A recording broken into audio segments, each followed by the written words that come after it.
episode of the Drunk Friend podcast. This is going to be part 2 of the music podcast we did on episode 16. And this time, of course, it's myself, Trav, joined by Alex. And today we're bringing back Dan of Console Wars. Dan, thanks so much for joining us again and for guilting us into letting you come back on. Yeah, happy to be here, guys.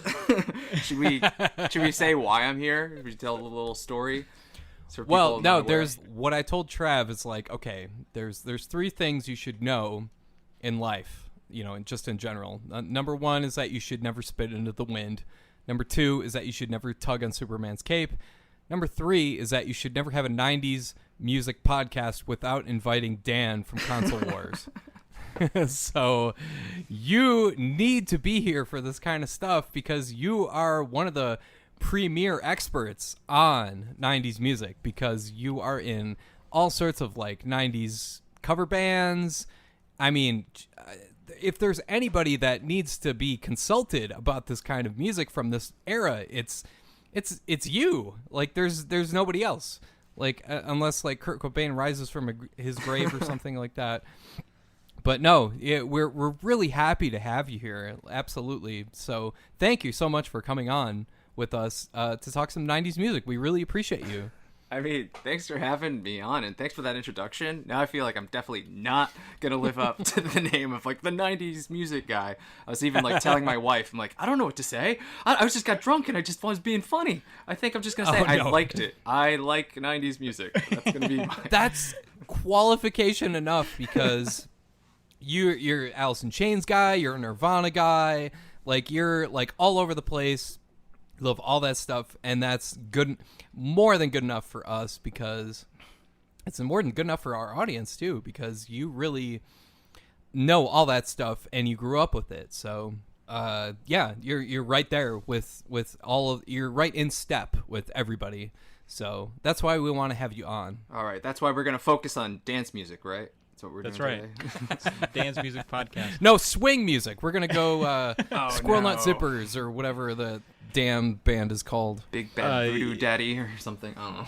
Yeah, I don't know. Yeah, Alex and I definitely just scratched the surface on, I guess, our affection toward 90s music because even after we ended that podcast, we still talked for another hour and a half not recording.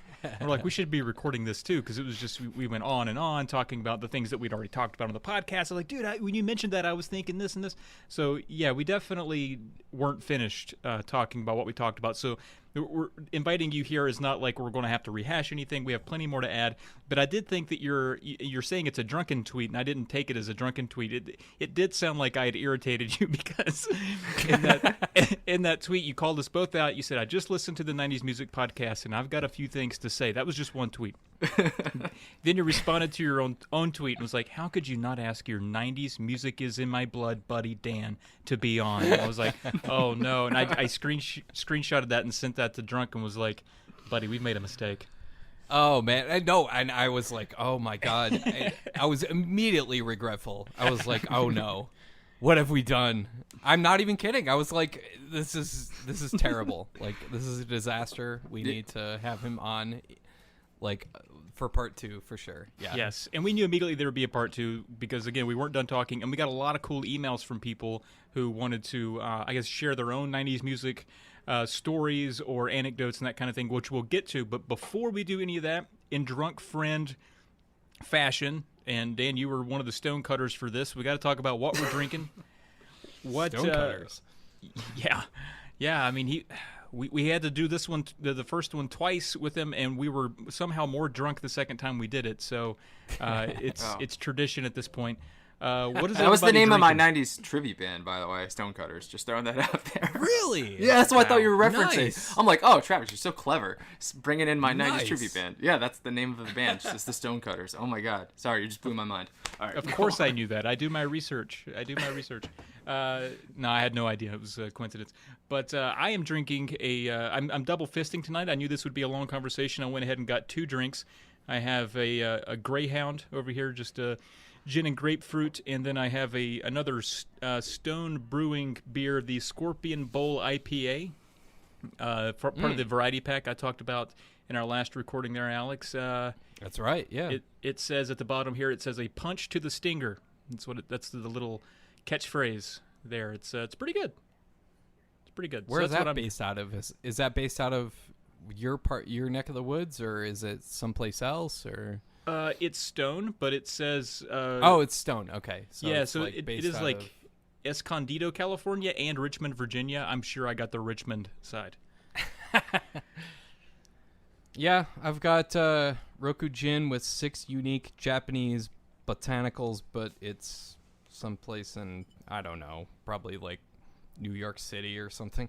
New York City, something like that. But no, it's just regular old gin. But what are you drinking, Dan? Right now, I'm just drinking a little Yingling, a little East Coast beer. There you go. Oh, right on. I miss that stuff. Yeah, it's pretty good. I don't know. I haven't had it like all summer, and I was just like at the liquor store yesterday. I was like, yeah, I'll have some Yingling. So Yeah. Nice. Yingling is not available out in the southwest down here. I can't find it anywhere. Yeah, So I don't know it to be like anywhere except for like pretty much along the east. Yeah, we have it here, but I don't think you can get it.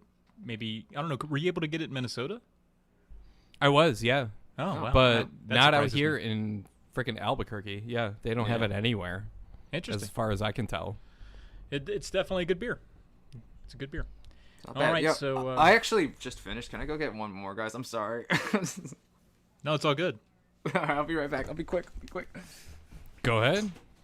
Thank you for dealing with my rudeness. Sorry about that. No, it's all good. You can always edit. Or maybe we won't. You never know what we said about you while you were gone. All right, so now that we've talked about what we're drinking, as we're required to do as part of this podcast, Dan's even re-upped. He's ready to go. So let's. I guess we'll go ahead and get into some emails. Is that the part? That of the sounds plan good to here, me. Alex? Yeah. All right. So a couple of these are. Well, actually, the 2 emails that we got are kind of storied. They're a little longer. I'll actually start with this one down here from my pal Caleb. He's my co-host on Tales of the Lost yeah. Weekend. Yeah. His is a little long, but it's actually kind of amusing, so I'll try to make it through here as easy and quickly as possible. He says, "Hey, Travis and Alex," and of course he didn't know Dan would be here, but hello, Alex, Travis, and Dan. Your episode 16 music discussion brought back a ton of 1990s music memories. One that I had forgotten about until that discussion is how I first found out about my favorite musician of all time, Tom Waits. Remember that 90s MTV show Total Request Live hosted by Carson Daly?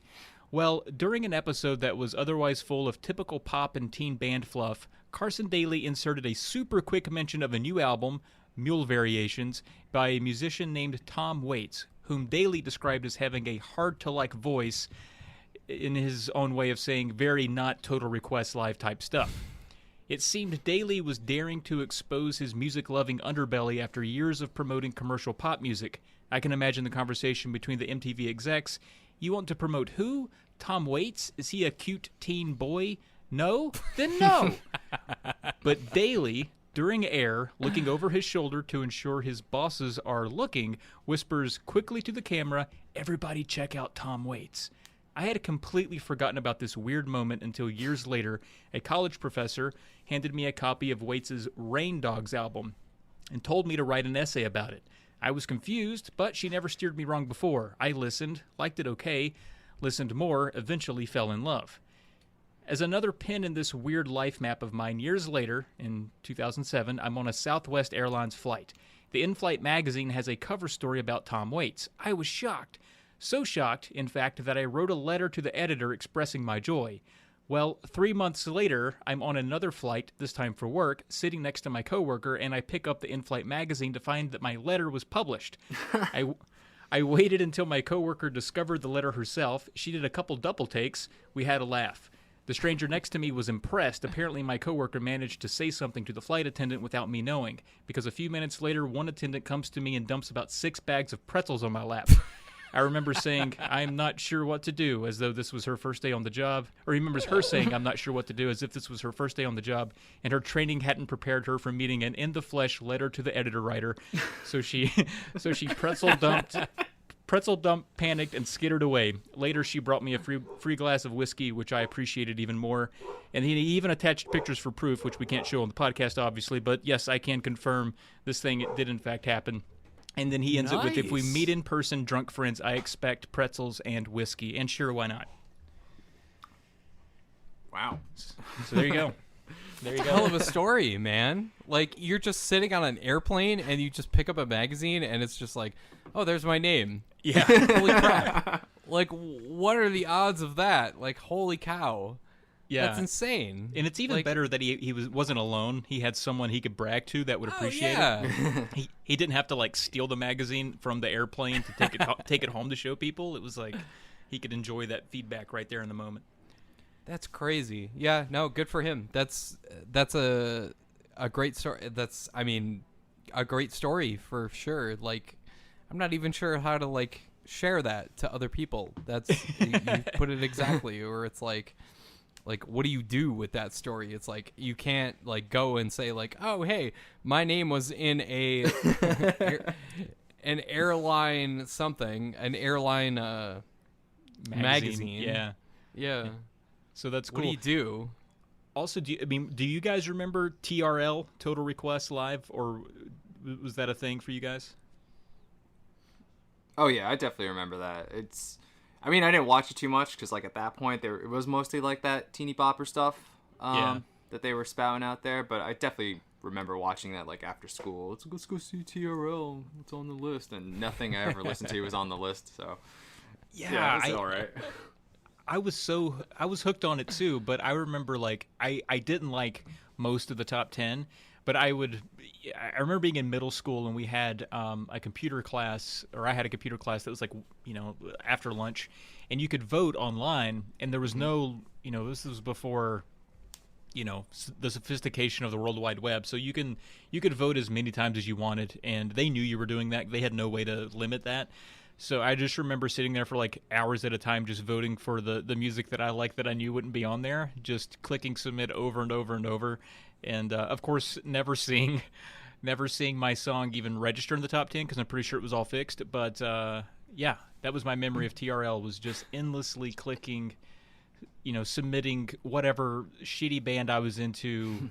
Just please show 45 seconds of my favorite band on this show, because that's all they did. They showed about 45 seconds of a music video and then talked over it and went to a commercial. I don't know why I liked it so much, but it is what it is. Well, what were the bands you were submitting?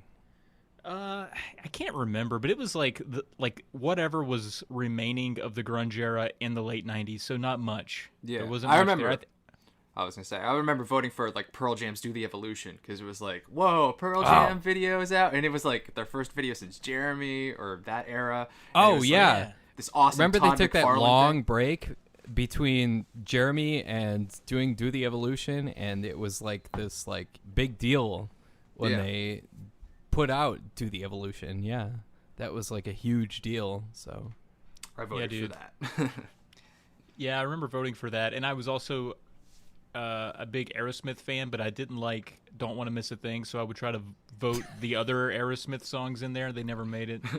Was it Pink? Man, Was it Pink? Did you vote was- for Pink? it was probably something off of that album, whatever that was, 9 Lives album, which was, I mean, the Aerosmith was, where everything else was like cute teen boy pop, Aerosmith was just like old man boy pop. Like, it wasn't really that different in that era, but I was like, man, I like my old rock and roll bands.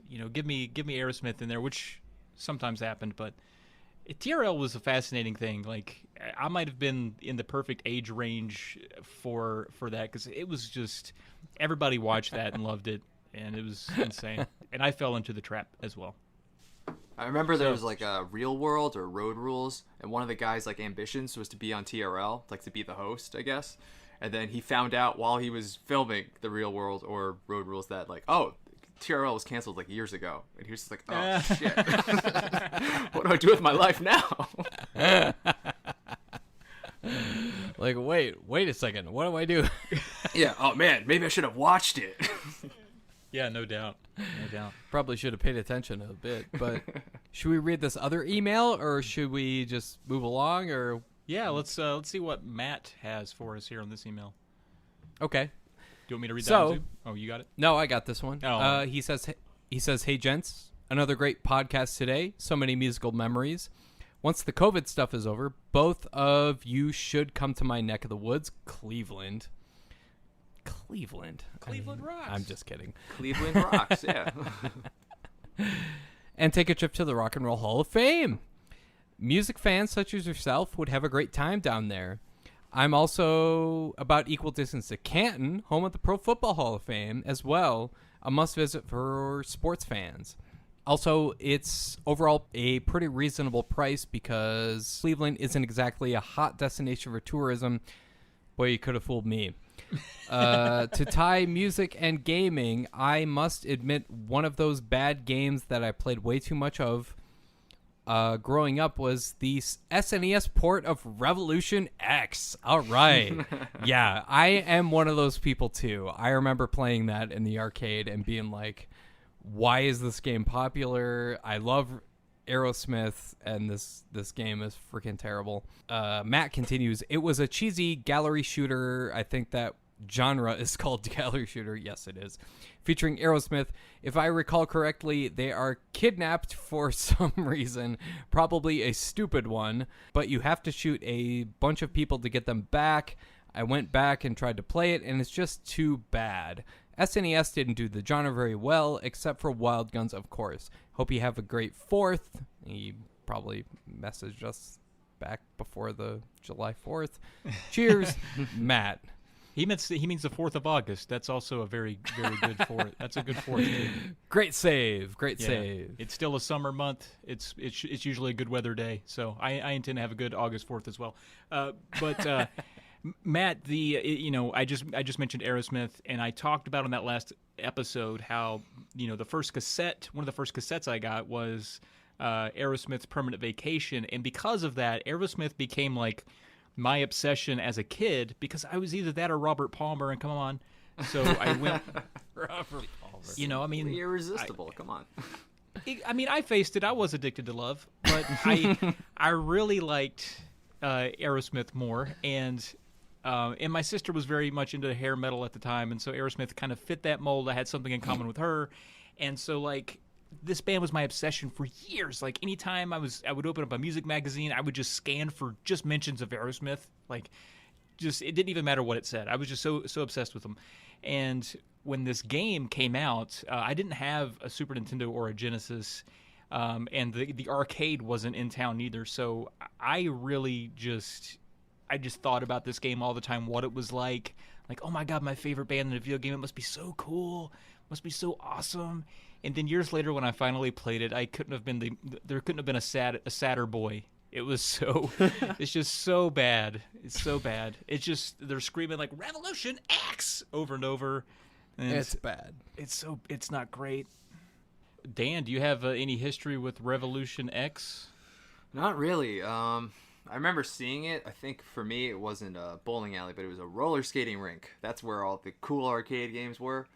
And Nice. it was just one of those games like I wasn't into those types of like, oh, I'm gonna shoot everything on screen, and it's like, I'm okay. And it's like, it's Aerosmith. It's that cool band. I'm like, not really for me. So I never really played it. I saw other people play it. We did review it for Console Wars, if anybody wants to know which one's better, for Sega or Super Nintendo. Oh, right on. So, yeah. there you go.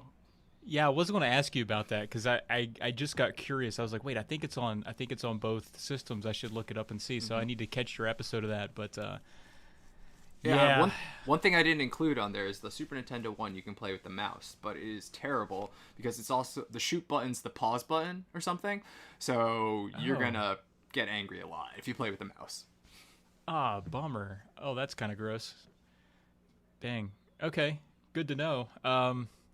So let's move into, I guess we can talk a little bit about some of the stuff that you're doing, Dan, because the last episode, Drunk and I talked about a lot of the mainstays that I think piqued your interest the most. We definitely talked about Nirvana. We talked about Soundgarden. We talked about Alice in Chains a little bit, and those are all bands We can talk about all that stuff again, though. Oh no, that's what I'm saying. That's what I'm saying. Like those are all things that are sort of centered. Like that's what you center a lot of your music interest on. So tell us a little bit about like how you came into the grunge scene. Like what how old you were when it kind of hit you. What bands you clung to, and so forth.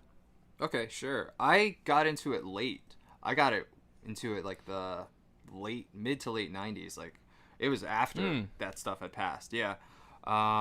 I still remember the first time I heard "Smells Like Teen Spirit," or the first time it like connected with me. It was like at a school dance, and they played that song, and then all the other boys in my class were just going nuts and like pushing each other, and I was like, "That looks fun. Oh, what is this song?" And then it just got stuck in my head. And then my buddy I was hanging out with was just like playing a random CD, and I was like, "That's that song. That's that song everybody was dancing to." So after that, like the summer of '97 is when I really started to get into like the Seattle sound. Like Nirvana was my gateway into it. So start with Nevermind, and then I mostly focused on Nirvana and Pearl Jam for a long time.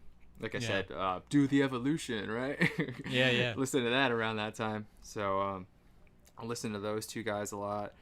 And Nirvana is the reason like I even picked up a guitar ever. I still remember exactly what I was doing. I used to do this thing where I dressed up in Halloween costumes and stage dived onto my bed while I was playing air guitar on a tennis racket. Yes, a very interesting life I lived. So I was Listen, I need to tell you something right now, because when I saw Slash play guitar on the November Rain video. Mm-hmm. I was, I was on my bed playing air guitar for the solo for November Rain, because who else was going to do it? I was going to do it. So, yeah. Nice. But did you wear a Halloween costume like I did? Because I went full. Oh, of course, full yeah. out. No, that's the thing, yeah. It's like nobody else is going to do it. I need to do it. This needs to happen right now, so it needs to happen. Yeah. You had your chest hair out, the vest on, smoking Oh, a of course, cigarette, yeah, sunglasses, the hat, yeah. The hair. Yeah. Very cool. So you're rocking out. That's the reason that you picked up the guitar was Nirvana. And I think it's interesting because you're kind of like me, because I think I was under the age of 10 when the grunge scene actually hit. Mm-hmm. And so it didn't hit me because I was still kind of straddling being a kid and not really listening to a lot of this cool music. And it wasn't until a lot of them honestly some of the musicians had died and some of the the bands had come to a complete halt, that I sort of discovered it in a way that I really was interested in it and could peruse all of the backlogs and the catalogs and all that stuff, which is kind of a bummer. I mean, it's kind of a giant bummer. Part of it's like it's great that I didn't have to fall in love with them and then have my heart broken by their demise, so to speak. But the other part of it is I wish I was young enough, or was old enough rather, to enjoy them in their heyday. Like I wish when I was 7, 8, 9, I wish I had the maturity to understand and enjoy Nirvana in their heyday. But I was unfortunately just too young. I had to pick it up later and enjoy it. So it seems like you had a similar experience. Yeah, pretty much. Late bloomer, just like didn't really get into music until like I was like 12, 13. So I was 10 when Kurt Cobain committed suicide, so I was nowhere like into any of that stuff. So yeah, definitely a lot later for me. But like once I found it, like I just dove right in, and like you said, there's this whole backlog of like all these great bands. So I just like more. I just kept going like deeper and deeper into the Seattle sound and all that stuff. So yeah, it sucks because you don't get to like experience it like kind of like with everybody, or you never get to see them live. But like at least there's like all that great music to go back to, and just like, oh wow, this is awesome. I like music actually, so here I go. Yeah, and like during that time, downloading music obviously not a thing for a lot of us, especially the late 90s. You could do it if you had Napster or whatever, but I certainly wasn't blessed with high-speed internet, and it wasn't until I got to college in like 2003 that I actually had an Ethernet hookup to where I really could, pirate all of the music I wanted to listen to. And that was when I think I really got into it even more. Like I liked the music before, but I only liked what I could get access to. Once I was able to like go through full albums and pick apart B-sides and live stuff, that was when I think my grunge renaissance happened, which was unfortunately 10 years after it had kind of already lived and died. I sort of had this late bloomer, as you put it, rediscovery of all of this cool music that I wasn't old enough to enjoy at the time. Anybody else enjoy it like that? For me, I guess like the way I got into a lot of the music was like through like the videos that used to come out, like Nirvana. Like I only really had Nevermind, but I bought that video Live Tonight Sold Out that they had, which was just like a bunch of live performances. So that like helped dive me into that. And then like at the Jersey Shore, they would sell a lot of these bootleg video cassettes, and I'd watch those and spend a ridiculous amount of money just to get like the worst quality video. But to see these bands live, which you could just see on YouTube now, but back in the day, I would just go to the Shore, spend $30 on a VHS, and have a day. Yeah, they were super expensive. Even there's like a copy the of a thing copy. about the Live Tonight Sold Out video was like it made the band seem like regular guys. Like it was just like a showcase of just like Dave Grohl and Chris Novoselic and all the guys and Kurt Cobain be like, oh, hey, here's a bunch of regular dudes just like killing time on tour and just being like a bunch of dipshits, like just like da da da da da, you know, just killing time on stage. Not on stage, but you know, on airplanes and stuff like that. And it's just like it's like, oh, I never when I was like 12 or 13 when I first got this, I was like, hey, I never understood this part of you know, touring or music or whatever. So that was interesting to me. So yeah, that was the really interesting part to me too, just seeing like what they would do in their free time, just like all the crazy antics they did. That's what I was watching actually when I made the decision. Yeah, like, I think I'm gonna play guitar. This is it. This is what I want to do. I want to play guitar and be like these guys. So yeah, Live Tonight Sold Out. Right. Yeah, that was it for me. Yeah, right on. So we talked a little bit about obviously Nirvana is big for you. You it might be good to plug. You have a cover band called Penny Royal Tea that is a Nirvana cover band, and unfortunately you've not been able to perform that during the current pandemic. But can you talk a little bit about how that came together? Sure. And actually, I do have one tiny gig coming up next weekend, a little unplugged show. I'm going to do both my Nirvana and Alice in Chains. Oh, cool. Double dip there. Nice. But how it came to be, I mean, I've been in like a bunch of bands, a bunch of original bands, and I was even in a 90s tribute band where just played a bunch of those 90s songs, and it was kind of split duties. Like I was a singer in there and split between a girl who was a singer there, and like we ultimately started doing songs like I didn't want to do, so I lost interest. But my buddy who was in that band's like, let's just do Nirvana, man. And like I had been told like my whole life, like you sound like Kurt Cobain when you sing. You should just start a Nirvana tribute band. And I've always been like, I don't want to, man. I like writing my own stuff. But like at that point, I was already in a 90s tribute band, so I was like, all right, fuck it, I'm gonna do it. Let's do a Nirvana tribute band. So two of the guys from my 90s tribute band just joined me in the Nirvana tribute, and been doing that. And we had a show at Maxwell's in Hoboken, and that's Nirvana had actually played there when I found that out. Yeah, that was sick. So yeah, you could actually just like watch them. I think it's like Bleach era Nirvana that they played around that time. Yeah, it's pretty cool. Yeah, so we were like one of the last people to play there because that venue doesn't exist anymore. But we got to do a show there. Whoa. Yeah, it sucks, man. Like all the history, just like all the bands that played there. But when we had our first show, it was like packed. Like I had never played in front of a crowd like that. Like it wasn't like hundreds, but like maybe like 50, 60, and they were all like just like in the zone. Like we were all just connecting. Yeah. Like, wow, they really like so this. cool. They really like me. This is great. So like after I That's played awesome. my first, I love it. That's great. After playing the first show, I was like, oh, this is it. Why didn't we do this sooner? Because you didn't want to, idiot. Oh, right. My ego. Right. So, yeah, just after that, we loved it. The crowds always love it. I always get, like, people just coming up to me like, I can't believe you sound like Kurt Cobain. I think a lot of it just because my look is like, who's this Spanish-looking guy that kind of sounds like Kurt Cobain? So I think that throws people off. But when people hear my voice, they're just like, wow.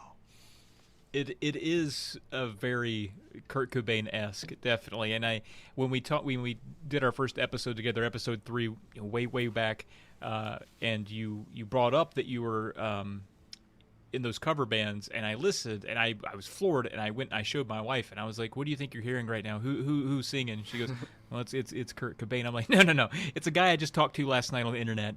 His name's Dan. You're not going to believe it's actually not Kurt Cobain. It's a man named Dan." So that's good. She was very fooled.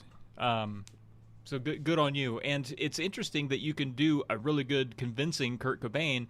You also do a pretty mean Lane Staley. Yeah, you do.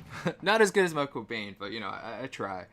And that came about because we were just it's the guys from the Nirvana tribute band. We're all just like, man, Alice in Chains is fun. Maybe we should just do that. Because the guy who I was in the 90s band who suggested doing the Nirvana band, he's in like 5-7 bands. I don't know. He's in a billion bands. So he wants to start a band like every day. So he's like, let's just do Alice in Chains. I'm like, all right, Jesus, you won't stop nagging me. So we just started doing Alice in Chains. We only had the one gig because of COVID. That was at the beginning of the year, and we had all these gigs lined up. But luckily, we get to do another one this upcoming weekend, split between Nirvana and Alice in Chains. So hopefully, if it slows down, we could do some gigs again. So how does that work now with the, of course, with all the restrictions and all the regulations? Like, how does a live show? You said unplugged. Is it like outdoors, or is it people have to keep their distance? Like, how's that all mandated? Yeah, I'm pretty sure it's outdoors. I don't know exactly everything. I mean, it would be kind of pointless if we were inside and everybody's not allowed inside. So I think it's got to be outdoors. And if it's unplugged, I'm pretty sure that there's no drums. So my buddy's got to get like a djembe or something, just kind of hit that while we got like a unplugged acoustic and bass going on. Right there. on. Yeah. Have you done an unplugged type show before? Oh yeah, the first Alice in Chains show we did was an unplugged one. So everybody just thought, oh, you're just doing the unplugged stuff. No, we're not confident, so we thought the unplugged stuff was the easiest stuff because the electric stuff, especially vocally for me, would be like really difficult. Yeah, Lane's got a pretty high range there, and it's a little difficult for me. But we were gonna branch out and do the electric stuff, but again, the COVID. Yeah, and I also want to kind of get an update from you because I remember back, again, when we recorded before, you teach music. You teach, I guess, is it just guitar, maybe just any instrument, several different type of instruments, and you were doing it online. How's that worked out since, I guess this was March when we talked to you last? How's that been going? It's going well. It's guitar and piano is what I teach, and it's been going pretty steady. Most of the students I had then, I'm still teaching. Actually got a couple new ones since then too. Oh, cool. So I like it because, like I said before, I used to drive everywhere in New Jersey, traffic every day, and I worked 7 days a week. Now I'm staying home. I work 4 days a week. I love life right now. It's great. Oh, nice. Okay. That's cool, man. Hey, so adapting is a huge part of this, and it's good that you're able to do that. That's cool. Yeah, I'm really lucky because I have some like college classmates that are like talking about like, man, because we're in Jersey, so he's like, Phil Murphy, he's like, I hate Murphy, he shut it down, and now I can't make money, I don't have any students. I'm just like, I don't know, I guess I was lucky because most of my students were like, okay, we'll do it online, no problem. Have you picked up students because you're online? Like, were people maybe looking for that type of experience, and now that you're doing that, they're like, hey, this, you can get a client from anywhere. It doesn't have to be around the corner in the neighborhood or anything. Yeah, that's a very true thing, but it hasn't really happened to me. The closest thing that happened to me was I had a student, and then they moved like far away, and then they reconnected with me because of COVID, and they're like, okay, well, all lessons are online now, so maybe you'll just teach him again. So I was like, okay, no problem. Cool. All right. Well, hey, if you're out there and you want to be taught piano by Console Wars Dan, there could be an opportunity for you there. Big time. Yeah, I wanted to get into some concerts that we've all been to, and we talked a little bit, before we hit record. I brought this idea up, and it's true. We're talking about 90s music, and in the 90s, maybe we were too young to see a lot of these bands in action. I think, Alex, it sounded like you got to see a lot of cool bands in the early 2000s. What are some of the 90s bands that we've talked about, perhaps not Nirvana, but some of the other, we talked in the last episode, Tool, Soundgarden, we went on and on. What are some of those 90s mainstays that you've gotten to see live to some degree at some point? Alex, you haven't talked in a while. What do you got? Oh, you mean me? Oh, Yeah. I guess the main thing for me is Metallica. Like, I've seen Metallica a couple times. Yeah, no, it was jeez. Can't remember. It was during the Reload tour, and it was just like It's like all right, 97, fine. 98, something like that. No, the first time was January. That was my first concert ever. Was like January 1997. But I saw him again in 2000 something. I can't remember. But yeah, after that it was it was like all hell broke loose. You know, like I just saw like Soulfly. I saw Mojo, or what the hell's that band called? Stuck Mojo. That's what it was. Oh, That's wow. what they're called. Yeah, I saw That's a like callback. just all these bands, like one after Sepultura, Soulfly, like all these bands, like one after another, like in 2000, 2001. But yeah, Was that a product of just like, your age and where you lived at the time? Like Yeah. there was a venue available where people just got booked there a lot? for sure. Yeah, no, it was just me being 18, 19, and me dating a girl that wants to go out all the time. So it just one of those things where it's just like, okay, this is what we're doing. This is what's happening. Fine, works for Cool. me. I mean, sometimes that's how you get to see a lot of weird bands. I've also been in relationships where I was, the girlfriend wanted to see whatever weird band she was into, and I got drug along, and I ended up having more fun than she did. So it's definitely a narrative that's pretty common. What was your first big concert, Dan? When I say first big, big- of course, I mean like a band that we'd all sort of Yeah. know. I think my first big concert was Nine Inch Nails. I think in Madison Square Garden, 2000. Nice. Holy shit. I want to say we had kind of shitty seats because this was my first concert, so I was like, I really fucked up too. Like I bought like 6 tickets, and they were all in like different seats, and then only like 3 of my buddies wanted to go, and then I had to get more seats to make sure we were all together, and we were on the side. So it was a little, it was a little rough, and then only 3 of us ended up going, but it was still a sick show.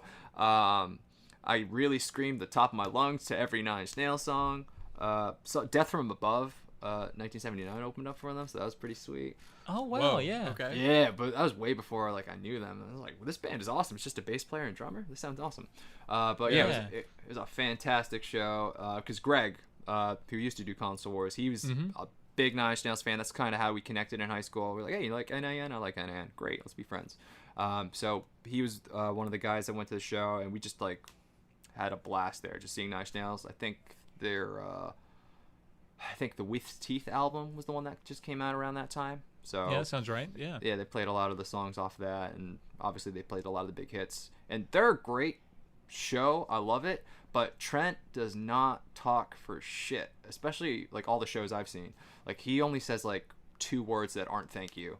Like I think they played like Dead Souls, which is a Joy Division cover, and then that's the most I ever heard from him. Is like, this is a song from our favorite band, and then it's like, hey, Joy Division. So yeah, but a great show, but like not necessarily like a showman, I guess you could say.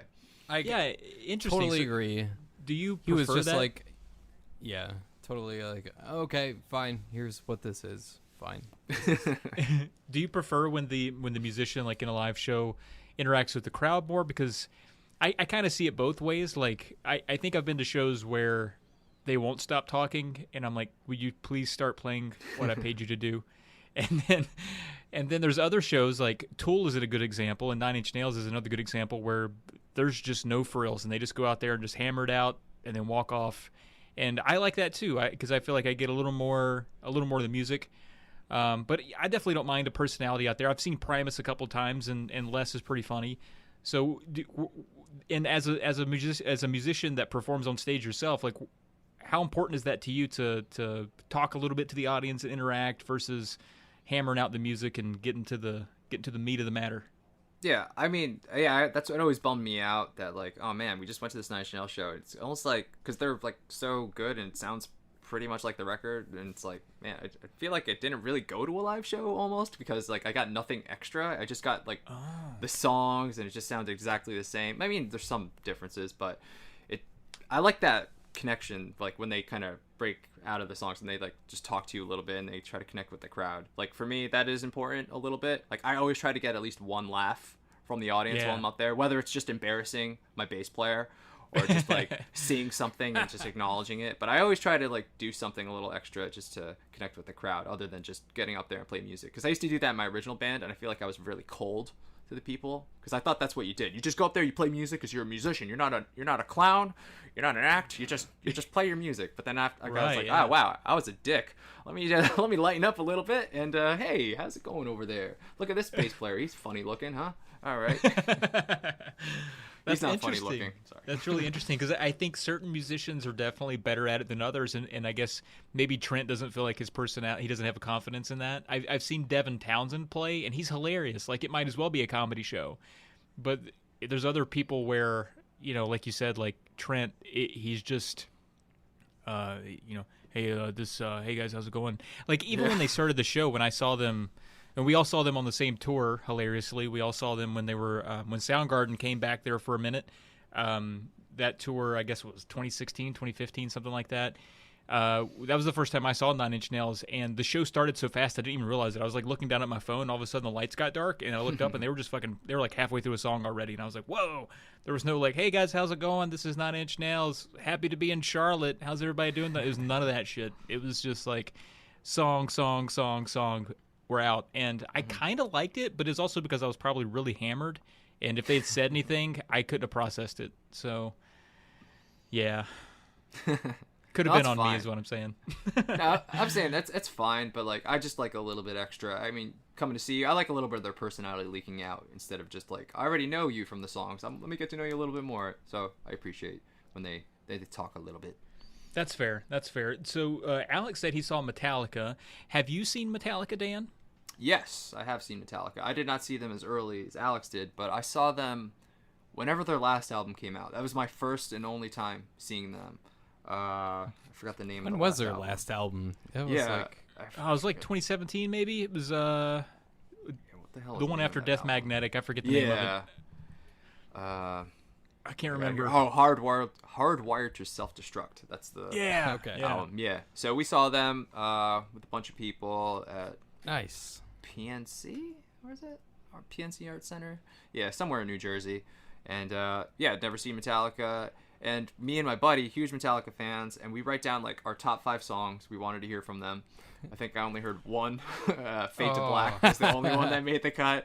I wanted to hear so much stuff off Master of Puppets, but they did not indulge. They in did playing not. My favorite album. What? No. They played like the hit. They played Master of Puppets. They might have played Battery. But like I'm a big Disposable Heroes guy off that album. That's my favorite song. Oh yeah. So I just love the. They didn't play like freaking. Oh God, what are the other songs on that? Like Leper Messiah or any of that sort of stuff. No, if they played Orion, I would have went nuts too. Oh, Orion, dude, yeah, absolutely. Such a good one. But he won that because we did like a drinking game. Like whoever. They play their songs off their list more. The other guy has to buy the other guy more shots or something. So nice. I had to buy my buddy shots that night. Wow. Nice. So not to exert my dominance over you two guys. I know you're pretty big at YouTube, but I've seen Metallica twice. I'll just go ahead and say I've seen them twice. Nice. Yeah. But the stories aren't. I will say there's one that ends sort of on a sour note. So the most recent time I saw them was, as Dan described, I saw them on the Hardwired to Self-Destruct tour a couple years ago in Charlotte, and I actually thought where I saw them in Charlotte, the sound quality was terrible. I couldn't hear James hardly at all. The music was okay, but I could not hear hardly any of the lyrics, and that really bummed me out. So the whole time I was just kind of looking around. I was looking at Twitter to see if like other people were pissed, and it seemed like I was the only one. So I had high standards. They weren't met for that show, unfortunately. But the other time that I saw them was, it was really interesting. It was during the economic downturn there in 2008, 2009. You may remember this. It was a bad time. And it was in October of 2009. They played in Charlottesville, Virginia, which is just a little ways up the road from me. So there's a couple interesting storylines here. Number one, I at the time attended, and until recently attended, Virginia Tech, which is a rival of UVA, which is in Charlottesville. So I had to skip a football game of my ranked college football team to go see Metallica. Okay, so I have to go into enemy territory to watch Metallica play while my football team is at home. So there was a lot of, and here's the other thing too. My football team, the Virginia Tech Hokies, come out to Metallica's Enter Sandman. So while we're in UVA, our rivals' arena, there is a lot of Let's Go Hokies chants because a lot of Blacksburg kids came up to see Metallica, and so that was kind of fun. That was like, oh, we just overtook our rival stadium with our own entrance music. Now, aside of that, Virginia Tech actually ended up losing that night. We got upset by Georgia Tech, which was very sad. While I wasn't there, we all DVR'd. Don't laugh, Alex. It's not nice. We all DVR'd it. Laughing. We DVR'd it. We tried to, don't update me on the game. We're going to watch it when we get back on our TiVos. We ended up losing it. But here's the crazy thing. So that night, and I don't suspect either of you are as into true crime as me. Maybe you are, Dan. I think we talked a little bit about some true crime-esque podcasts last time. But that night was the night that a young lady who also attended Virginia Tech went missing at that concert. And so immediately after that show, the whole situation kind of soured because that was the night that Morgan Harrington, the missing Virginia Tech student who went to that show, wasn't found. And it doesn't end on a good note. So at some point that night, like you think like, man, did I see that girl at all? And number one, and did I see her with anybody that I thought was suspicious? And like we're all a little hammered, but we're trying to think like maybe we saw a lot of Virginia Tech kids there. So that one was weird for a lot of reasons. Like I remember that night for like 15 different reasons, and it was in October 17th of 2009. So it was so long ago. But what a weird night. And the thing was, and it's hard to keep going on about this, but because it was the economic downturn, that was important. Metallica sold their tickets for really dirt cheap. So you could get like up near the stage for just $100 flat. So I bought 4 of those. Wow. And I got them right out of the gate, and my hands were up on the rails. So like I was holding the crowd back, the whole time. Whoa. And James, we got some picks thrown at us, and James, they switched mics, they're rotating stage, and so I got a little action from Kurt and James. So it was a really cool experience. But unfortunately, the memory of it is number one that the poor girl went missing and ended up being found dead, and then the second one, far less important. My football team did not win that night. So the memory is it's just got a lot going on. What a crazy night that was for a number of reasons. So yeah, This Metallica. was what, 2007? 2009. 2008? 2009. Okay. Yeah. Wow. While back. Do you remember yeah. that? Where were you on October 17th, 2009? Boy, I know exactly. October 2000, Nine. 2009, Geez, I was working at Capella. I think I was still working at the golf course at that point. I remember just about everything about that day. It's such a weird day for everything to happen. But yeah. So anyway, that's one big show for me. So we talked about, Dan, your first one. I mean, what are some of your more memorable ones? Obviously that ranks high for me, but are there any that really stand out, like live experiences with some bands you love? Yeah, I mean, let's go back to the 90s. Alice in Chains, man. I didn't see them with Lane. I saw them with Will Duvall, but it's got some pretty good tickets because my wife, who was a bartender at the time, one of her regulars worked at a radio station, and he, for some reason, gave her 4 sort of VIP passes to this music festival that was coming up. And then I still remember her coming. She's like, there's some bands here. I don't know, Red Hot Chili Peppers, Alice in Chains. Do you want to go to this thing? I'm like, yes, I do want to go to this thing. Get those tickets.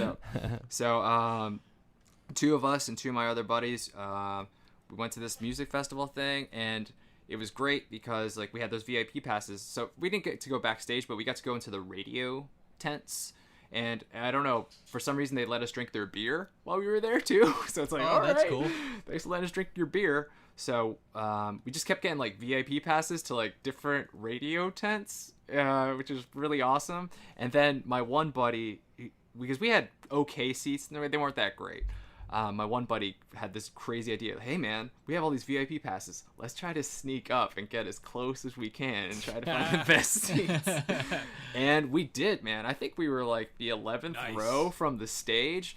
And we saw Alice in Chains, and it was great. Like, I'm pretty sure Jerry heard me yell at him, like, "Go, Jerry!" And I'm pretty sure he gave me a stink face, like, "What? Shut up!" Which was great. I could live with that memory forever. Trying to play song here, you're just yelling my name. Trying to play a song. Come on, what are you doing? So that was great. I love it. But then, like, I guess when the Red Hot Chili Peppers went on stage, my buddy got really bold. Man. He was like, "I'm gonna go closer," and so I don't know where he went. I just got a text from him. Yeah, I got kicked out. I was like, "Oh shit!" Oh, no. So I don't know. I decided I'm smarter than him. Let me go sneak up. And, How far did you get? I think I got like 5 rows from the stage before So somebody you tapped me stuck on the shoulder. around there? You stayed there? I was able to see like a few songs, and then somebody tapped me on the shoulder and said, "You gotta go." And I Ah, was like, damn. crap. But those VIP passes got us so far, like so much closer than we ever would. I'm pretty sure we like had close to lawn seats, and we got so close. It was awesome. One of my favorite experiences ever. I ran into so many friends. It was one of my favorite experiences at a concert ever. At That's Red really Hot cool. Chili Peppers? I'm pretty sure it was Red Hot Chili. I was kind of drunk too. I did get a lot of beer at those radio station things. I'm pretty sure it was Red Hot Chili Peppers, Alice in Chains, but there was like a bunch of bands, so like I think every band was up there for maybe like 30 to 45 minutes. It wasn't like Right on. long. Oh, but gotcha, it was okay. still awesome as hell.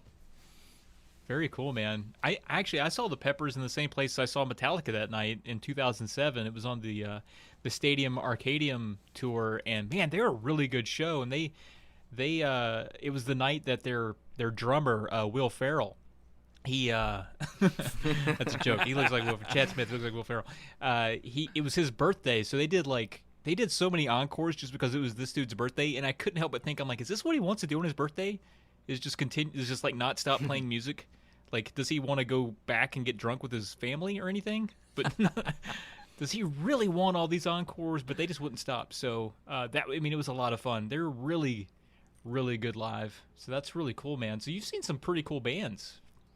Yeah, I've seen some. But like, again, it's like I do hit it pretty hard in the pre-games and the parking lots. So it's a little fuzzy sometimes. But like, I'll hear a song. I like remember we saw Weezer and Deftones randomly. Oh, nice. Yeah, that was late man. though. That was like Okay. 5 years ago. Maybe. Deftones. You got to go into Deftones for a little bit. Okay. You got to tell us about Deftones for a little bit. I mean, I'm not the biggest Deftones fan. I had Around the Fur like in the 90s. That was like Yeah. Right. my jam.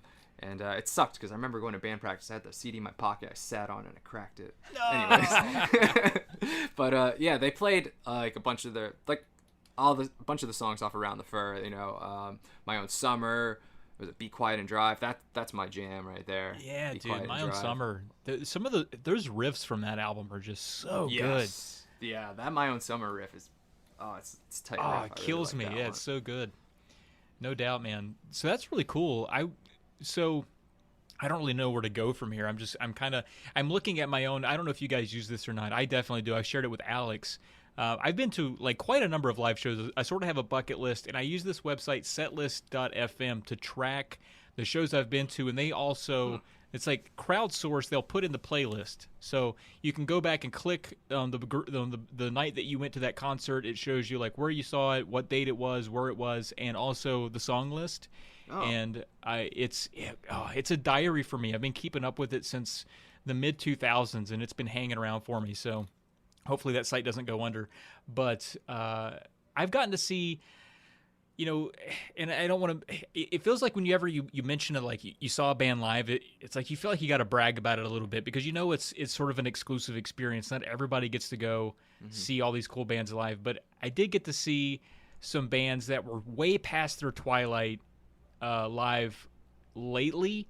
I got to see AC/DC live, and unfortunately, it was kind of unfortunately, Brian Johnson couldn't sing anymore at that point. This was in 2016, so it's already like AC/DC's kind of in a sad way. The show already got pushed back a year because of that, but they were able to get Axl Rose to be the front man, and I gotta say, for all his faults, Axl Rose, hell of a performer, pretty good doing AC/DC songs. I was impressed the whole Really? night. Yes, he was great, and also he knew his place. He stayed completely like he I also saw Guns N' Roses not long after that, but which were also great. But he knew when he was doing AC/DC, he kind of stayed off to the side. I mean, he was the front man, but he knew that it was Angus's show, and Angus, exactly. with his little tight short shorts, dude, that guy. If you could bottle the energy from Angus Young, you could power an inner city middle school. Like, he did not stop moving for 3 hours, and all of his little gimmicks, like coming in and out of different parts of the stages. The spotlight would shoot up, he'd be up here, it'd shoot down here, he'd be on your lap, he'd shoot over here, he'd be swinging off the ceiling. The dude never stopped. I mean, it was incredible, and they did not disappoint. Even in 2016, they were hitting all of the high notes. So that's when I was very skeptical, because I was like, am I going to go see AC/DC's funeral? Like, I don't want to leave this feeling bad about, you know what I mean? Like, you don't want to see your heroes like past where they should have been. Oh, absolutely not. It's listen, you and me, Trav, we know about wrestling. Yeah. And we know about going to wrestling shows, and we know about going to see old wrestling shows. You got to be careful, and we don't want to see Sergeant Slaughter, like on his deathbed. We don't want to see Hulk Hogan on his deathbed. We don't want to see Ric Flair, just keeling over exactly. on his deathbed. You want to remember those guys.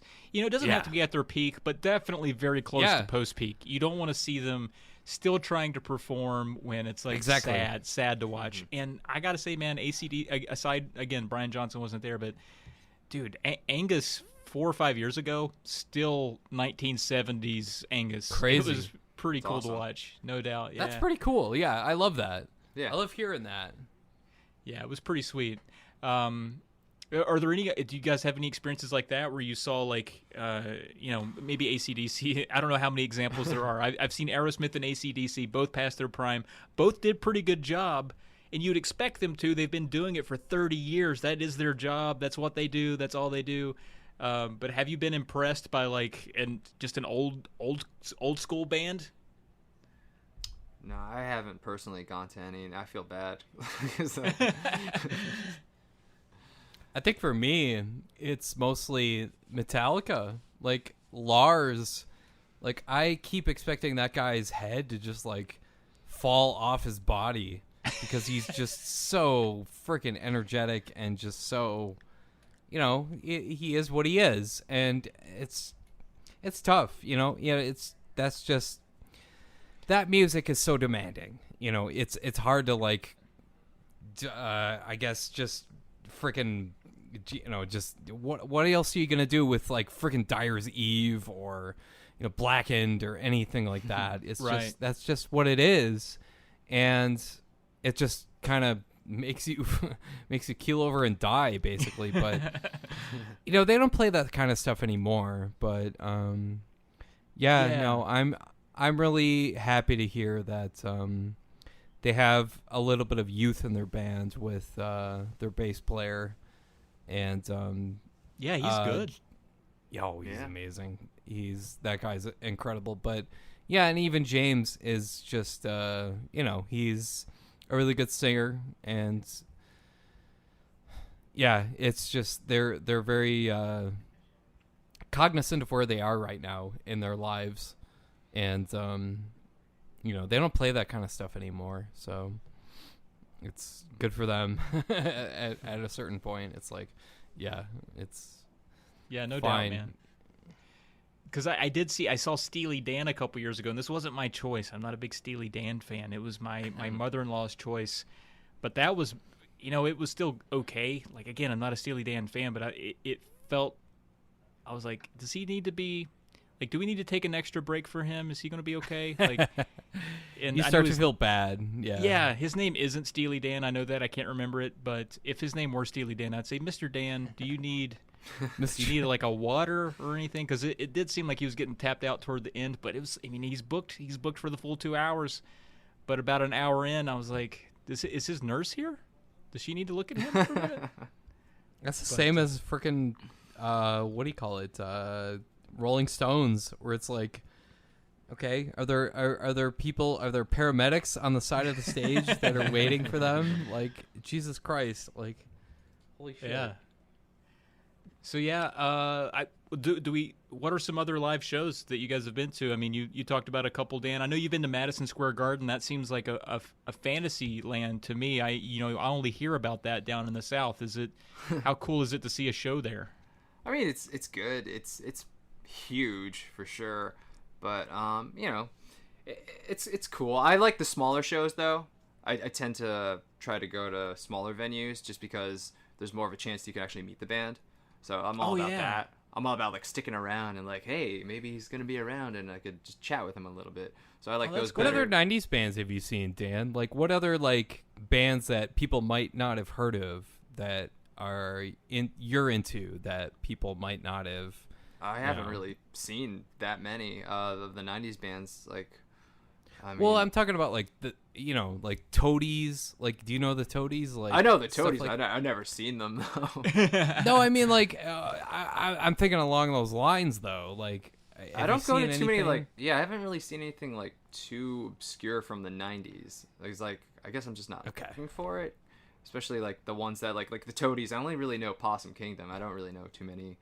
Which is a great and confusing song. Is he murdering a woman near a boat? I don't know. What's going on in that song? That's exactly why I wanted to bring that up, because I wanted Trav to bring that joke up. It's the only reason. Is it a joke? I'm so confused.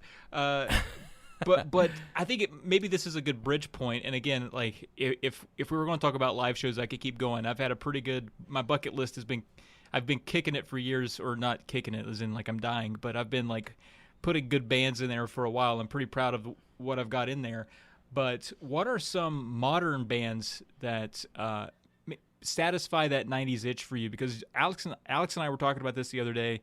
There's like a specific sound from the grunge era and maybe some of the progressive stuff that maybe the three of us are really into, especially if we really like those core 90s grunge bands. Are there any bands today that scratch that itch for you? Maybe kind of like, because one of the things I like about the whole Seattle grunge thing is like that you guys talked about it last time, that rawness, just like how they don't really care about being too polished. Like, this is just the sound and this is what you get. We don't care if it's like famous or not. So I kind of like that like messiness of the grunge stuff. And I guess for a while I was like really into garage rock stuff like that. Okay. And I saw like, I don't know if you guys ever even heard of these guys, like Ty Segall. Have you ever heard of Ty Segall? He's a garage rock guy. Yeah, he's like, I think he's based in California or something, but like it's just that rawness, that kind of energy. So I was like attracted to that. So that was always a fun show, seeing Ty Segall. I think I've seen him like 2 or 3 times live. Not so new now, but he was kind of new in like the early 2010s or whatever. But that was one of the things that I was drawn to, was garage rock. Yeah. Interesting. Yeah. I think I ended up going harder with my music interests. Not much more. I would say more Metallica adjacent bands. So like where Metallica is a little heavier than grunge, but it's still, I mean, if you looked at it through today's metal lens, Metallica is almost pop according to some people. So I think I like bands like, Mastodon is a band that I've gravitated toward recently. I really like them. Gojira is another one that I really like. And those bands scratch like a heavier itch for me. And Gojira's like definitely not grungy. It's very precise, melodic metal, but still it's got that heaviness and the, I guess, the singing, the vocals that I like.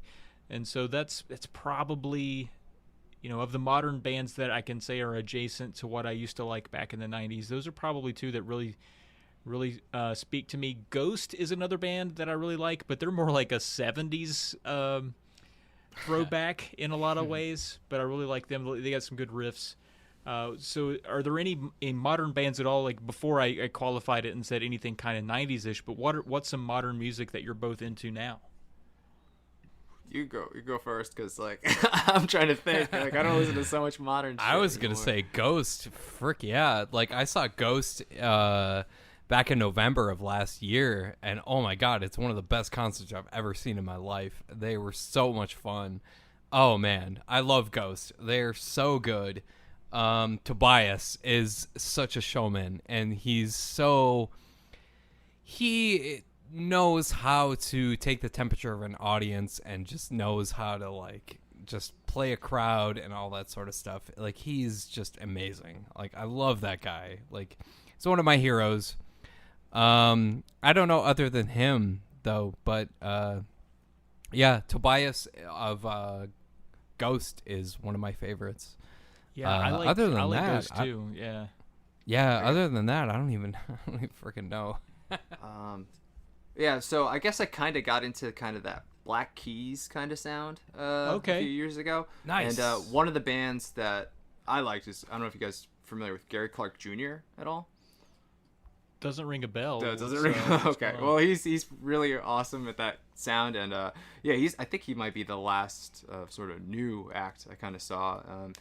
Very sort of blues based guitar riffs, but just like really great songs, and it's got a lot of that raw energy that I kind of like. So I think that might have been the last like big show I went to actually. Gary Clark Jr. Check it out if you like anything that kind of sounds like remotely like that Black Keys kind of sound. Cool. Interesting. So that kind of, for some reason, it kind of jogged me into thinking like, so years ago, I took guitar lessons and, they didn't take, I'm still ass, but I took them under this dude who was, he was a pretty good guitar instructor. Like first day when I came in, he was like, what music do you like? And he knew that, and as you probably know, like if people start playing music they like, I think it's easier for them to gain confidence if they end up playing something that sounds like music that they like.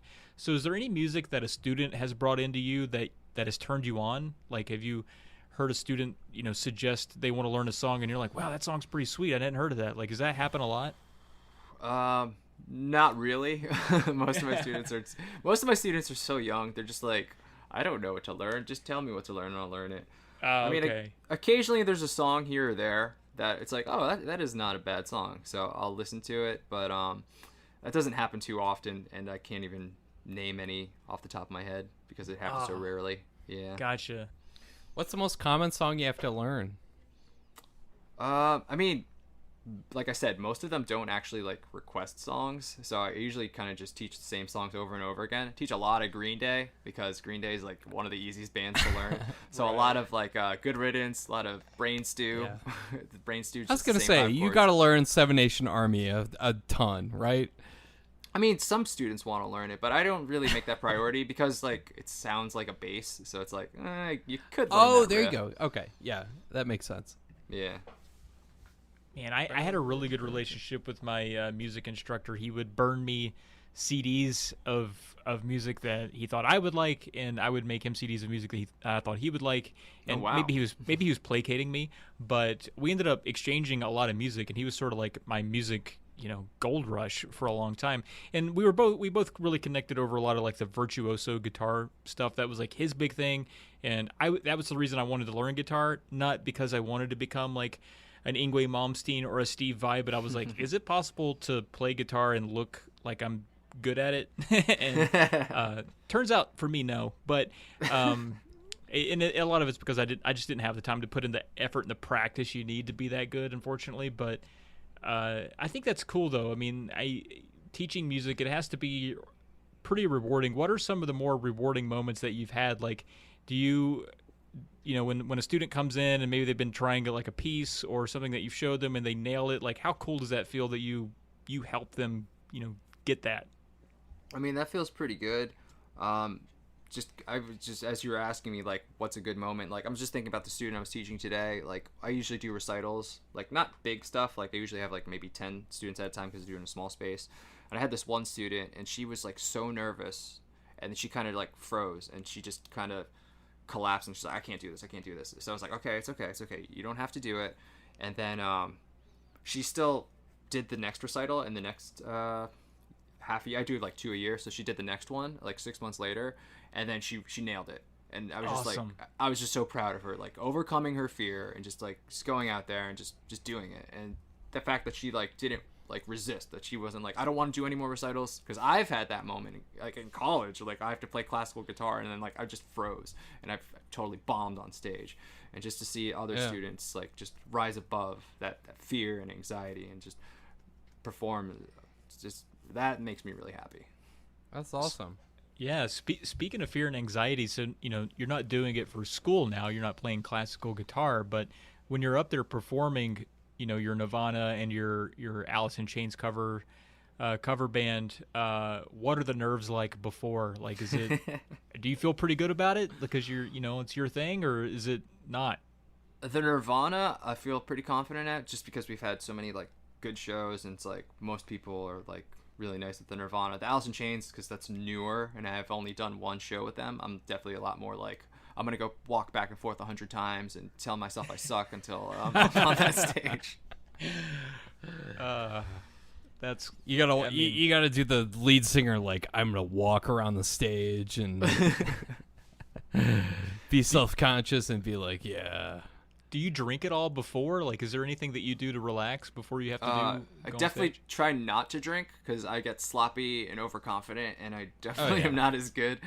So I try to avoid that stuff. But like, I don't drink, and then so I can reward myself afterwards with the with the libations. And usually, sometimes it's you get like a sweet deal when you perform somewhere. It's like, oh, half price off, or you get like drink tickets or whatever.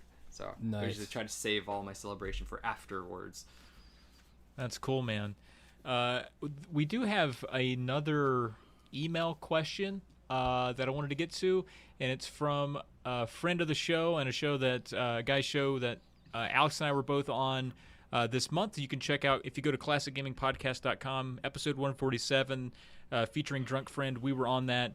So this email comes from Robert Ring, and I saved this for this part of the show because I thought that Dan, you might have something to say about this because it does involve Nirvana, Nine Inch Nails, Smashing Pumpkins, all the stuff that we like. So cool. He says, "Hey guys, I loved the '90s alternative / grunge discussion last week as it brought back a lot of memories, particularly involving Nirvana and Smashing Pumpkins. My question for you is, did either of your parents ever have any restrictions on the music you were allowed to listen to? I never would have been allowed to buy a Nine Inch Nails album, for example, but I wasn't that interested in them anyway. For me, there was one time that my mom took away my Nirvana In Utero album because she heard me playing Rape Me. My parents were super strict, but they did have limits. And honestly, he says my parents weren't super strict, but they did have limits. And honestly, despite my own anti-censorship beliefs, I don't know if I can blame them for not allowing a 13-year-old to listen to a song in which the singer repeatedly yells, "Rape me." I might have done the same. Did either of you have any situations like that, or was all music fair game? Rob. I think that's a really, really, really good question. Alex, do you have any, did your parents ever invoke what you should be listening to, what you shouldn't be listening to? Did you ever blare Rape Me from your room? And what happened when you did?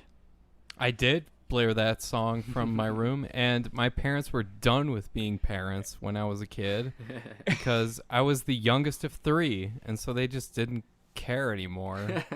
And they were just like, okay, fine, we're just all right, it's the 90s. My parents had been parents from the 70s through the 80s, and I was the 90s kid, and they were just like, fine, we don't care. So they were just like, okay, fine, do whatever you want. So yeah, that's my story.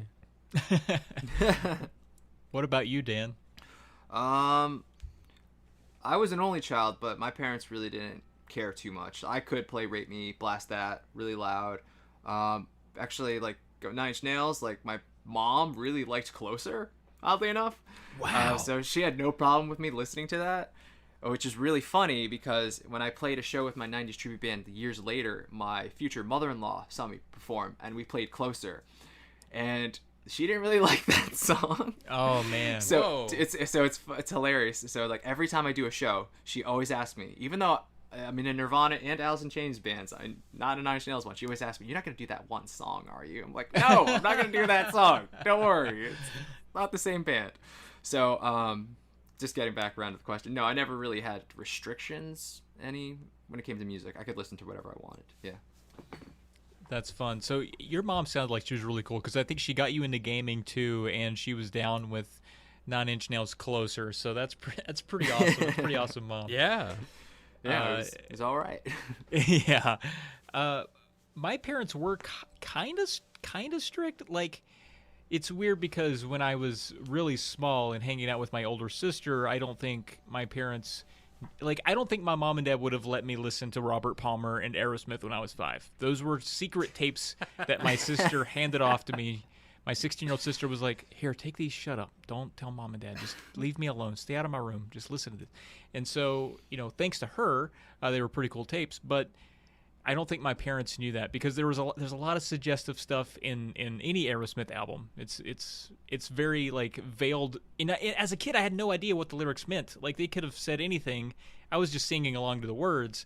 I didn't know what an innuendo was, so it wasn't like I knew what a lot of the stuff was in the music I listened to, and probably didn't know until I was like in my 20s. I think it stunted my realization of the words I was saying was because I'd sing them for so long. I didn't even think of them as sentences; they were just lyrics. So, yeah, I remember my parents like not wanting me to buy certain albums, but if I was able to get them, I was like far enough away in a pretty big old house that they couldn't really hear what I was listening to. So if I could get it, if I could just find some way to acquire it, I was pretty safe. They weren't going to tell me not to play it or find it or whatever. They didn't really mess with my stuff, so it was all about acquirement for me. And same with games too. Yeah, my parents didn't. Once if they didn't have to buy it, if I found out some other way to get it, there's no way they were going to find out that it had blood in it or whatever, because they didn't keep tabs on me that close. They didn't watch me as I was taking in all of these things.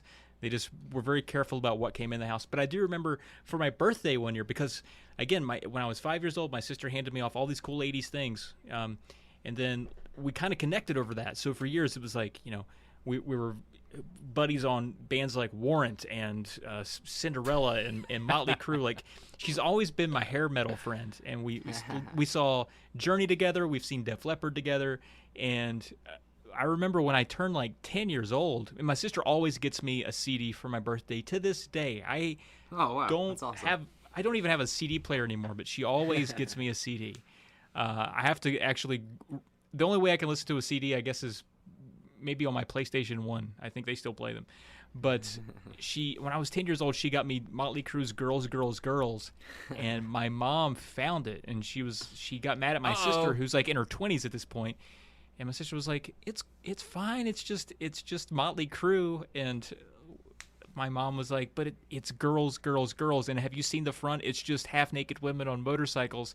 And my sister was like, you have no idea the other CDs I've given him over the years. Just let it go. I remember my mom and my sister getting in an argument so that I could have Aerosmith's Girls, Girls, Girls, Motley Crue's Girls, Girls, Girls, and I was so stoked. I was being fought over. My sister won. I got to keep the CD. It was pretty rad Motley Crue CD, and I'm pretty thankful for that. So all that horned up late 80s, super masculine, over-sexualized Well, despite music. the fact that song is freaking terrible.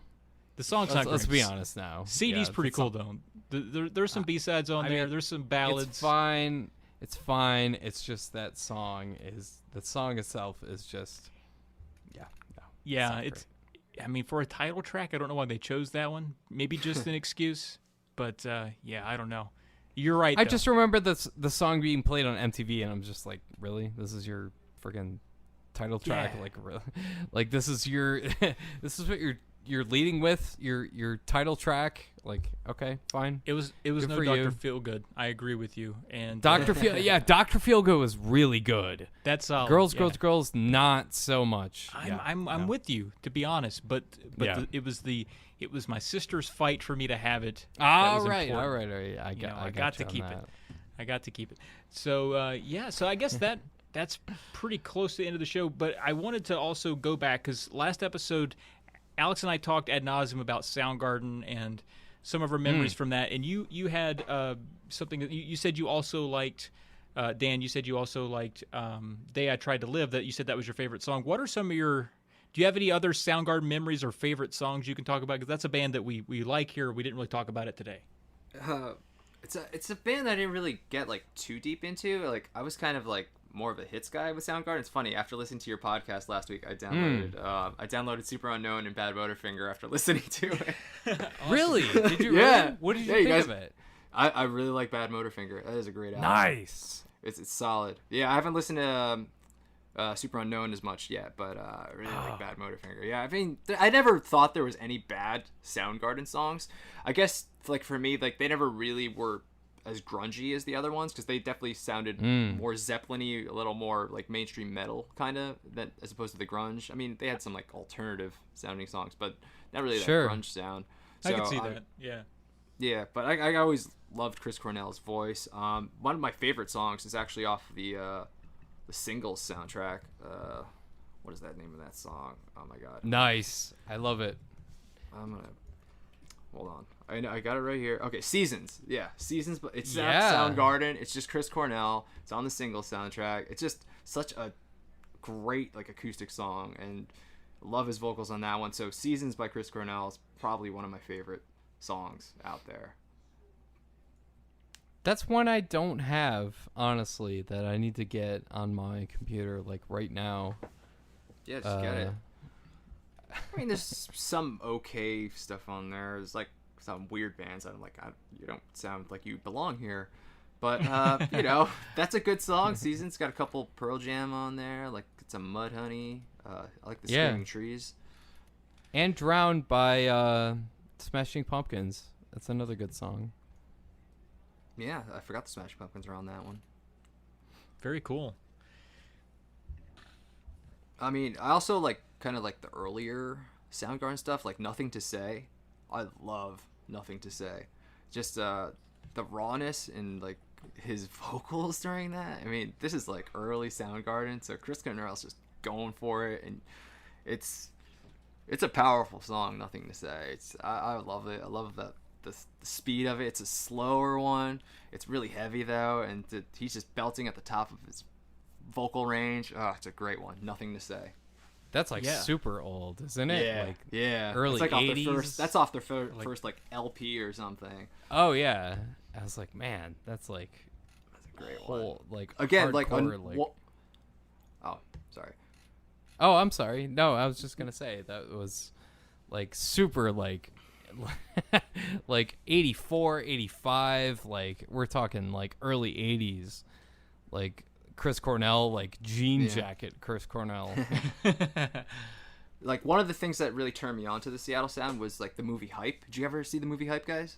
I have not. No. Oh my god, it's a great movie. It's like came out in 96. I need to see that. It came out in 96. It like documents like the late 80s Seattle to like the mid 90s Seattle scene. It's just like everything. Like there's so many bands that are so good in that, and just like exposed me to so much of that Seattle sound. Nothing to Say is in that. Love Battery is a great Seattle band. That movie, they were in that movie. So like I really Hype. If you've never seen Hype, oh, do yourself a favor. I think you'll really like it. They have the first performance of Smells Like Teen Spirit on there. It's great. Oh wow. So yeah, I went to that Wikipedia page and it was talking about bands, and you listed a few of them here. Mudhoney is in that that film. Nirvana, Soundgarden, the Melvins, another one that I like. But one that sticks out to me, and Alex might remember this. One of the bands listed here is Gas Huffer, and Gas Huffer is interesting because our friend and a guy in my Discord, Josh Leslie, on one of their covers, he is the kid. It's called, if you want to look it up right now, it's 1 Inch Masters by Gas Huffer.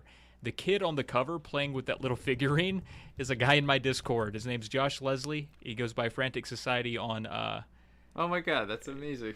Yeah. It's the same kid. It's the same kid, yeah. And I didn't realize that Gas Huffer was big enough to be part of the Hype movie, so I'm blown away that my buddy Josh, when he was a little boy, is right there on the cover of a Gas Huffer CD, and he's in the same sentence literally on Wikipedia as Pearl Jam, Nirvana, and the like. So that's pretty fucking cool, man. Wow. Josh, if you're listening, you're a celebrity now. I didn't realize Gas Huffer had such panache. That's pretty sweet, man. Should have had him on the podcast instead No of me. shit. Jeez. Who's Dan? We got this fucking celebrity over here with the... I love it. Man. That's great. Let me think. Oh, you're a guitar player, right? Like, okay, we can cut this out, but Day I Tried to Live, like, that's like a hard song to tune to, right? I actually have never tried playing it, so I couldn't talk. Okay, I'm yeah. sorry. That song, Cut that out. It's a great when song. you look at the tablature of that song, it's freaking impossible to like try and play that, because it's like, okay, you got to tune every every string on your guitar to B, and it's like, all right, give me 20 minutes. I'll, I'll turn this down and all that sort of stuff. But yeah. Oh yeah, a lot of B B B B E E. Oh, yeah, man. exactly. That And sucks. Soundgarden's really weird with that, where it's not very user friendly when it comes to, just guitar playing stuff. Yeah. So Yeah, when I was younger and I thought about the way Kim Thale, I guess, the guitarist for Soundgarden played, like a lot of the grunginess sounded so off. I was like, does he know what he's doing? Like, I like the sound, but it's like, did he pick that guitar up out of a river and thought like he could just play it without tuning it? Because sometimes you're like, I don't know what tune that is, but it sounds broken, my dude. But obviously I like the sound. I like the grunginess of it and the unresolved tension that a lot of their music has. But yeah, that's a really good point. Like the tuning for most of their songs is crazy. And I guess now that I won't say that maybe you've rediscovered Soundgarden a little bit through the last episode. Certainly you're familiar with them before. How soon before you brush up on your Chris Cornell lyrics and do we see that Soundgarden cover band come out? Oh, God. man, I would love that. I need to see more Chris Cornell Soundgarden stuff in New Jersey, please. Only if I can. Once my abs are as good as Chris Cornell's were, then I'll do it. That's true. You got to have the good abs. And so what would be a good name for a Soundgarden cover band? I mean, you've been pretty good at coming up with cover band names. What would you choose? I don't know. I mean, you put me on the spot like that. It'd probably just be the name of a song or something. Like honestly, Sound abs. Sound abs. There you go. Jesus Christ abs. There we go. Jesus Christ abs. That's a good one. Or Spoon Boy, maybe. Jesus Christ abs. Jesus Christ abs. I mean, it's not wrong. If you're in church, you look at those abs. You're like, man, he did have a good trainer, didn't he? He did have he did have a six pack when you look at the cross there. Yeah, it's like what do you call it? Oh God, what's that show called? Always Sunny in Philadelphia. Where Oh yeah, when Mac I'm looking got for like ripped. I'm looking for the Jesus and the cross or Jesus and the cross look. And- Nice. All right. Well, I guess we could wrap it up here, unless anybody else had anything to add. But I wanted to ask Dan, do you have anything to plug? You said you got a show coming up. What about some of the YouTube stuff and the YouTube stuff you have for your bands? Is there anything that people should be aware of? I mean, we do have a new episode coming out this Friday, but this podcast probably coming out in a few weeks. So, I don't know, just check out Console Wars on YouTube if you haven't. YouTube.com/Console Wars. If you would like to see any of my bands, it's I don't exactly know the YouTube thing, but it's either Penny Royalty NJ, it's royalty like a king, ROYALTY, and then the Alice in Chains is Jar of Flies NJ. So if you want to see if I sound like Lane or Kurt, you can check out that stuff on those YouTube channels. What's your favorite Alice in Chains song? I just wanted to ask that because I was going to just come out and say that I think mine is Down in a Hole. But what's your favorite? What's your favorite to perform? Maybe we asked you this in the last episode, but I want to know again. What's your favorite to perform, and what's your favorite just in general Alice in Chains track? It's tough. Since we only did like one performance, yeah, I know it's rough. But the favorite one to perform is like I love Nutshell. I just melody that's what I was is gonna really say. somber. That was like the acoustic sort of stuff from Jar of Flies. Yeah. So but, like I love that, but like I said, we only did one acoustic show. So if I had to pick like a favorite electric one, it's sort of a toss up between them. No, not them Bones. I'm sorry. Toss up between Angry Chair and We Die Young. I love those two songs. It's just got the right enough of anger. I love the harmonies in Angry Chair, and just and We Die Young just kicks ass. I love it. Oh my God, yeah. Anything from the first Alice in Chains album, the vocal harmonies are incredible. Yeah, for sure. I just wanted to say that the Alice in Chains stuff. There's something about it. And it might be the harmonies. Like, I don't think I'm as good as a singer as Lane Staley, but when it comes on in the car, buddy, I'm singing it loud, and I'm hitting every note, and I'm pretty good at it in my car, with no one else listening. So it's definitely a band that I love singing along with. So I imagine it's pretty fun to be a part of that band. So folks, please go check out youtube.com, Jar of Flies NJ, or however you get to it on YouTube. Check that out. It's really good. I've checked it out. It's great. But yeah, I guess that wraps up our episode. So please check out all that stuff. Reach out to us on drunkfriendpodcast@gmail.com if you have any more anecdotes or questions or stories to share about 90s music or gaming in general. And if you like podcasts, you can check out the others on the network at polykill.com, such as Tales of the Lesser Medium, Off Kilter, and Polykill. And Dan, I heard you mention earlier you have a podcast going on. What podcast are you doing? I have a podcast called Retro vs. Remake. It's a movie podcast where we compare old movies and their modern day remakes. And we just usually determine, should the remake exist? It's kind of, we don't usually go which one's better because it's usually the original, but like, should it just exist? Was it good enough to make? And we just have long discussions about that. Lots of fun stuff. We just did Child's Play. That was cool. Really, yeah, it was. They're 90-minute movies each, but our podcast was over 3 hours somehow. Wow. That one, yeah. So we really dissected Child's Play. That's cool, man. I'm into that. I like hearing that stuff. If you'd like to simply help out the show, remember to rate and review us wherever you listen, please. Yes, for God's please. sake. Jesus, please, God. Rate and review us. For God's sake, we're begging you. Jesus Christ, God. abs. Please. Damn. Please. We're on Twitter as well. I'm at Trav Christ, Plays abs. Games. Alex is, of course, at SNES Drunk. And you can find Dan at Console Wars Guys. Console Wars guys. Yeah, Dan's the man. Please go harass Dan at his place. Also, we want to give a shout out to Kulor for his podcast music. He's the man.